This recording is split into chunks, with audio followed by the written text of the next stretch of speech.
You ever see that one person at a party beating everyone with the same move over and over again? Well, this doesn't just happen at a casual level. Competitors will find and oftentimes expose a character's strength and abuse it until the developer makes changes. In today's video, we'll be going over 5 tips and tricks to help develop and level up any fighting game player's game plan.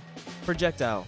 The #1 scrub killer, the spammed projectile. Make sure to walk, be patient, and block. The most important thing is to duck the high projectile. Across fighting games, besides Street Fighter, projectiles are oftentimes highs, meaning when you duck, the projectile will whiff right over your head. When walking down somebody who's spamming projectiles, make sure to get in range and then walk back. If you make it too easy for them to pinpoint where you're at while approaching, just holding forward, it makes it really easy to close the distance on you. Patience will open up time to jump. Here's a clip where a projectile spam got the best of a kid. It's hilarious. Give it a watch. You just go easy on me. I'm new to the game. Welcome to the real world! Welcome to the real world! Okay, that's a cheat move. That's a cheat move. Welcome to the real world! Time to learn! You gonna learn today! Move right there. That, ladies and gentlemen, is a cheat move. Round 2, fight. You gonna learn today!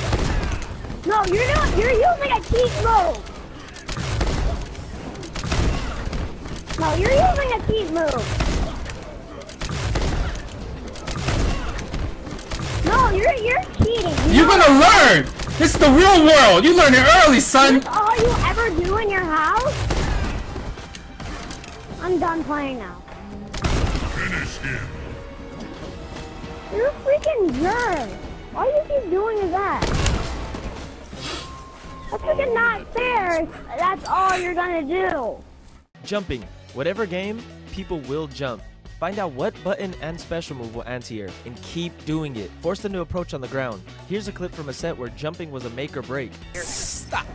Notice the jab to try to anti-air, and then Katana end up changing her jump trajectory by doing the air float. It's important to talk about this when talking about anti-airing, because it's not as simple as just anti-air. Oftentimes there's a mind game behind it, so being creative and mixing up your options is a must when trying to switch up the mind game. To see where the fans hit on the ground, in the air, how far away, and you know, Sonic Fox is just so good at converting everything.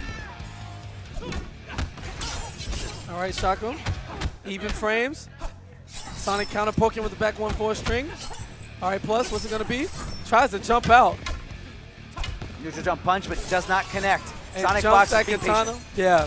Being very, very patient. And Sonic, man. Life lead. This pretty much works at any level. Your opponent has to walk at you. It oftentimes changes the course of a matchup. You don't really have to do much when you have the life lead. Forcing your opponent to approach you versus approaching them and oftentimes putting yourself at a risk. Having a life lead gives you an opportunity to gather information on your opponent. How they like to approach, what they like to do in certain situations, if they jump projectile, if they're the type of approach on the ground. Here's an awesome clip from the Evolution Grand Finals where life lead was implemented to the extreme.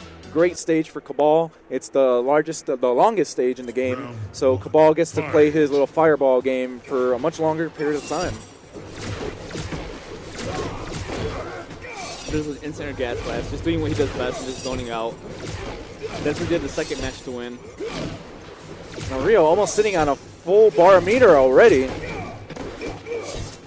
Let's see if he's going to get a little careless now since he knows he can break. Because screen positioning is so important, you'll notice that right here he ended up throwing him back in the corner to have the full screen to work with again. Great pressure. Great job just keeping DJT out. Yeah, he's just playing it really smart right now. Not giving DJT 4-3-2 any opportunities. He's working on his way on a flawless right now. Throws him into the corner. Forgets it. And when we talk about life lead, we often talk about the person who has a life lead, but what about the person who has to rush the opponent down? Oftentimes being patient will find you opportunities like this. Breaker. Yeah. I think Rio's just going to eat it. Will he break here, here? Just No. look at that. Poking, the most common reply to any situation in a fighting game amongst all fighting games. The thing is, most of the time it only gets you 2% versus getting hit for a full combo. Make sure to block a poke and walk back. Do not always take your turn back because you'll be in the same exact situation, poke for poke for poke. And oftentimes it's better to use your poke to extend your offense versus using it to defend. Poke is so strong because it pretty much works at any level. Here's a clip where poking was a make or break in the tournament set. Alex Mai with the clutch! First game to Alex. Amazing. Oh, he read that. Said, I don't think you're going to do that full level 3. Ooh, nice backdash there from Umahara. Definitely. Oh, nice stand block. All right, he's got Vi in the corner. Oh, uppercuts him right back into it. Oh, on reaction. Daigo saying, no, I'm not letting you Oh, out of the man. corner this Fireballs, time. low roundhouses. Ooh, Looking Daigo. so good right now. Oh! Oh, just barely hit. Throwing. Throwing in fighting games is oftentimes unblockable. This can be annoying, but there are a few ways around it. Jumping, ducking, backdashing, and teching. It's best to just take the throw at times. Getting hit by a follow-up combo can be an insane risk-reward. Not choosing any option is sometimes the best option, but can get you killed as well. So it's a coin flip. In these next clips we're about to watch, you're gonna witness a player win and lose a set from a throw. Check this out. Something. Anti-air grab. In this exact instance, to avoid Grendy's command grab, he tries to jump, and look what happens. Got him with the low. Down 2 grab. 3 seconds. 2, 1. Oh! Pulls it off. In the gap. And that's going to be it. Throwing is usually frowned upon because there's so many options around it, but look how this ended up playing out. And the grab seals the deal. Ninja Killer.